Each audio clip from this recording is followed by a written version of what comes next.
Mga kababayan sa Pilipinas, saan man kayo naroroon, mula Maynila hanggang Mindanao, shoutout sa inyo mga kaibigan ha. Kayong mga OFW sa United States, kumusta ang buhay sa Land of the Free? Sa Canada, Australia, United Kingdom, Germany, Japan, Hong Kong, United Arab Emirates at Italy. Salamat sa inyong suporta mga kababayan ha. Kayong mga kabataan, ang youth na puno ng lakas at pangarap, ito'y para sa inyo. Sa gitna ng kasinungalingan, ang katotohanan, microphone niya, ang unang dinudurog. Pero kasama kayo mga kawok, kaya nating itindig ang tama. Mag-subscribe na po at hit ang bell para sa higit pang kwento na magpapagising sa inyo. Ngayon tayo magsimula sa isang kwento. Ang matapang na si Senadora Amy Marcos at ang Iglesia ni Cristo na nagiging boses ng katotohanan. Isipin nyo mga kawok isang kwento tungkol sa isang malaking pamilya. Pero bago po yan i-share ko po ito sa inyo Para kagabi pa po gusto kong i-share ito no? Pero anyway, i-share po natin Share screen. Start screen. Audio share system. Yan. Ito pa. I-share ko na po ito. Sa saksi to no? Yan. Kanyang binatikos ang kapatid na si Pangulong Bongbong Marcos. Batid ko na nagda-drug siya. Nalaman ko. At grabe po yan pamilya. Nalaman ng pamilya. Seryoso. Grabe po, di ba? Ano pong tingin niyo dyan? Totoo po ba yan? Ito. Minsan, kami ng Presidential Guard at Metro Gompa ang naglilinis tuwing nagpa-party po sila.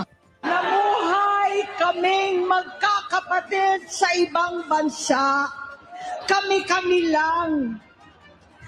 Kinumbinsi ko pa si Bongbong. Pakasalan mo na si Lisa. Naisip ko noon, kapag nag-asawa siya, malalagay na sa tahimik at magkakaroon ng direksyon. Ang laki ng pagkakamali ko. Mas lumala ang kanyang pagkalulong sa droga.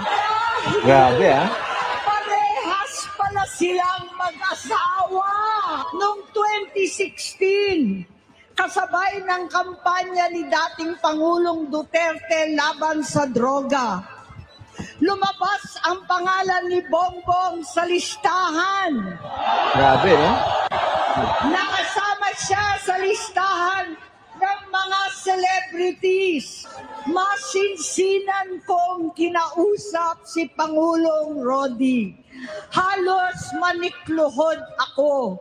Sinabi kong ayon sa kapulisan, dapat usigin ang mga pusher at saka na lamang sagipin ang mga user.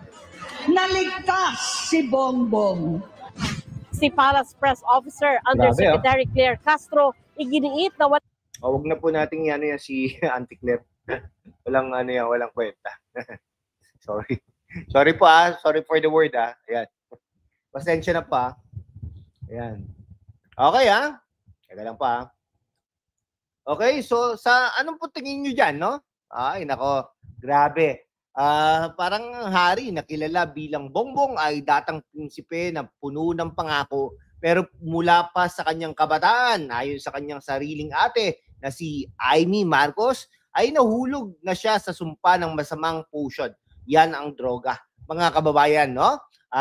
Konting satire na sabihin, parang sa fairy tale na Snow White, pero imbes na mansanas, ito'y pulbos na nagpapahina sa isip. Si Amy, matalinong ate, ay naglantad nito sa harap ng libu-libong tao sa Quirino Grandstand. Ayan, nakita nyo naman, di po ba? Sa rally ng Iglesia ni Cristo, laban sa korupsyon, laban sa pabor sila sa transparency, pabor sila sa justice, pabor sila sa accountability. Ito na po yun. Ito na po yung pagkakataon ng Marcos administration na maging transparent inakusahan ka, ipatulayan mo na hindi ka addict. Yun lang naman po yun eh. Yun naman ang pinapanawagan ng ating mga kababayan. Dahil napakadelikado po yan. Pagiging addict ay sakit, no? Sabi nga po nila, no? Talagang grabe. Anong gagawin? Kaya pabor na pabor po tayo sa war on drugs ni Pangulong Duterte nung nakaraang administrasyon dahil tinutulungan no, yung mga addict na magbago. Kung hindi ka nagbago, choice mo na yon, di ba? Ayan. Di ba? Talagang grabe, no? Talagang si Aimee, mga kaibigan, ay talagang nilantad ito, Narinig nyo naman po, di ba? Sabi niya, no? Alam namin mula pa noong bata siya. Sabi niya na parang nagbubunyag na lihim, na-scroll mula sa ama nilang si Ferdinand Sr. At hindi lang si Bongbong, pati ang reyna na si Liza Araneta Marcos, no? Ayan ay talagang kay Aimee nagmula po yan, hindi po sa atin. Okay, ibinabalita lang po natin yan, no? Talagang naging katulad daw niya, no? Grabe kaya lalong lumala, no? Ay parang sabihing nag-asawa siya ng katulad niya, kaya double trouble, At ang mga prinsipe at prinsesa, ayon kay Aimee, pati sila ay nahahawa, tulad ni Sandro Marcos. Ay, hindi ko narinig, no? Hindi ko narinig yung kay Sandro Marcos, no? Anyway, ito'y hindi chismis, mga kaibigan. Ito'y factual mula sa bibig ng senadora, batay sa family history at personal na karanasan. Okay? So, binabalita lang po natin yung mga yan, Ngunit bakit ngayon? Dahil ang sumpa na ito, ayon kay Aimee, ay nagiging sanhi ng masamang desisyon sa kaharian. Korupsyon, no? Mahinang pamahalaan. Biruin mo, Bersamin, si Amina, yung sekretary ng BM, wala na po, no? Tanggal na sila. Okay? Pumalit si Recto. Nako, isa pa yan. Tapos, si Go ang finance secretary, no? So, talagang parang sa kwento ng Emperor's New Clothes, walang nagsasabi ng totoo hanggang dumating ang matapang na ate. At ang Iglesia ni Cristo, sila ang mga matatapat na tagapag-alaga ng katotohanan na nag-organisa ng rally na may 600,000 na dumalo o milyon pa. Shout out sa mga INC na kapatiran. Kayo ang tunay na bayani sa kwentong ito. Ngayon maging intellectual tayo, mga kawok, tulad ng estilo ni Lakay Deo Macalma sa DZRH na puno ng satire at matalas na obserbasyon. Suriin natin ang katotohanan, Si Aimee ay nagsabi na ang problema ni Bongbong ay mula pa childhood at may testimonya raw mula sa ama. Ay, nako. Sa 2021 nga, nag-negative siya sa drug test sa St. Luke's, pinagtanggol pa po natin yan, no?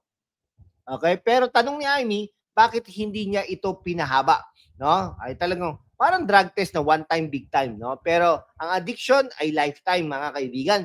At si Liza, ayon kay Aimee, siya ang nag-convince na magpakasal para baguhin si Bongbong.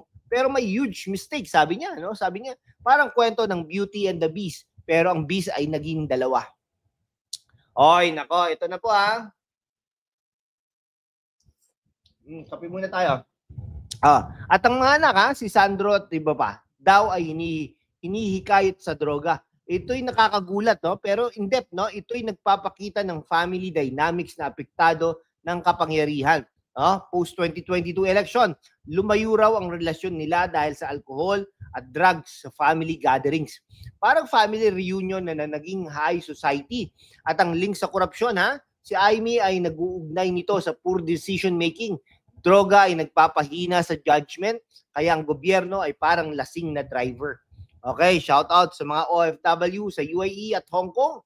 Kayo na nagpapakahirap abroad, alam nyo ang halaga ng matapat na pamahalaan. Sa Germany at Japan, kayo na maayos ang sistema, ihambing nyo yan sa atin. Bumalik tayo sa kwento, Si Aimee parang si Cinderella na lumaban ng masamang step family ay umakyat sa stage ng INC rally. Kapatid ko, magpapa-rehab ka, sabi niya. Puno ng pagmamahal pero matapang. Ang INC, ang malaking simbahan na parang enchanted forest ng katotohanan, ay nagbigay ng platform. Ito'y hindi lang rally, ito'y call for transparency, accountability, and justice. Parang INC ang fairy godmother na nagbibigay ng magic wand laban sa korupsyon.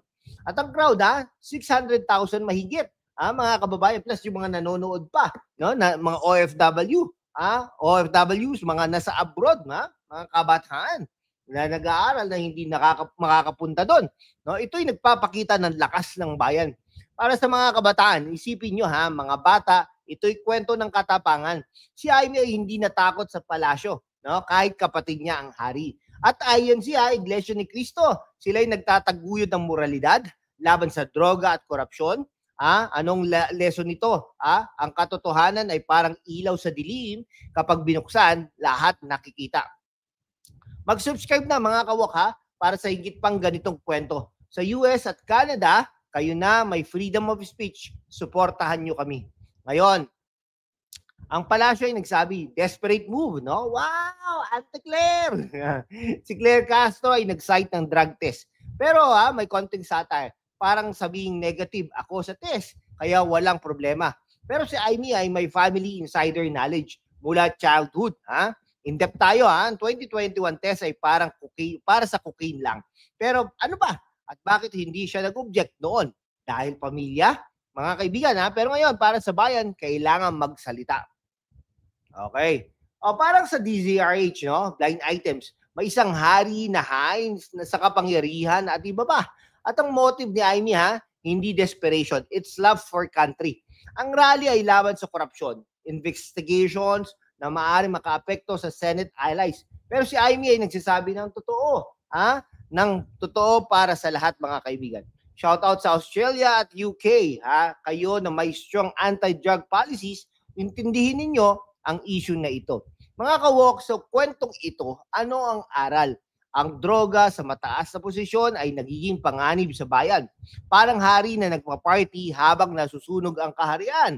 At ang ayon siya, sila ay modelo ng disiplina. Walang droga, walang korupsyon. Kayo na nagpapadala ng pera, deserve nyo ng clean government. Para sa mga kabataan, huwag sundin ang masamang halimbawa. Pumili ng katotohanan. Ang Marcos family history, mula dictatorship hanggang ngayon, puno ng controversies. Pero si Jaime ay nagiging hero din, favoring transparency. Mag-join na sa membership para sa exclusive stories. Mga kababayan sa Italy at Pilipinas ulit, kayo ang core. Share this video, like, comment. Ano sa tingin ninyo sa kwentong ito? May sarili kayong story, mga kaibigan, di ba? Para sa mga kabataan at OFWs, ito'y inspiration to speak up. Isang mabilis na kwento lang, isang batang OFW na nakita ang korupsyon at nagiging Jaime sa kanyang buhay. Captivating, di ba? Okay, mga kawok, tapos na ang ating kwento ngayon, pero ang laban ay patuloy. Mag-subscribe na, Join membership. Salamat sa suporta at saka tangkilikin nyo din po ang affiliate marketing natin. May mga products pong nakatag dyan. Maraming salamat po.